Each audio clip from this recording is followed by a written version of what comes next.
আমি যদি বিমানে ভর্তুকি দেই তাহলে বিমান কেন ভাড়া বাড়াবে? আপনি দায়িত্ব নেওয়ার উদ্দেশ্যও ছিল ক্ষমতা, দায়িত্ব ছেড়ে দেওয়ার উদ্দেশ্যেও ক্ষমতা।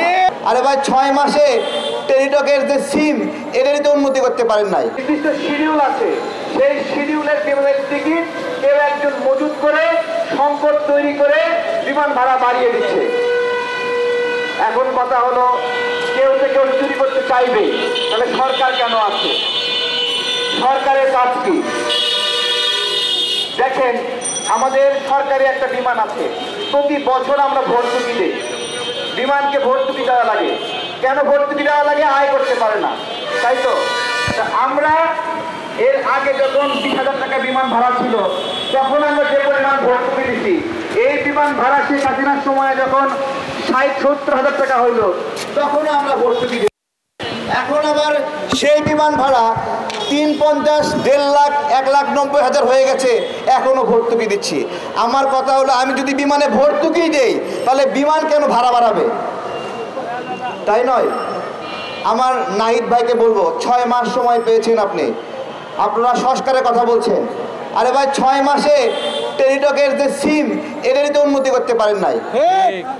টেলিটকের সিমে নেটওয়ার্ক পায় না, তাহলে আপনি আপনার উপর যে কাজ ছিল সেই কাজ বাদ দিয়ে কোন আজগবি কাজে আপনি ব্যস্ত ছিলেন যে টেলিটকের জন্য আপনি উন্নয়ন করতে পারেন নাই? আপনাকে কেন ইন্টারনেটের বিল বাড়াতে হলো?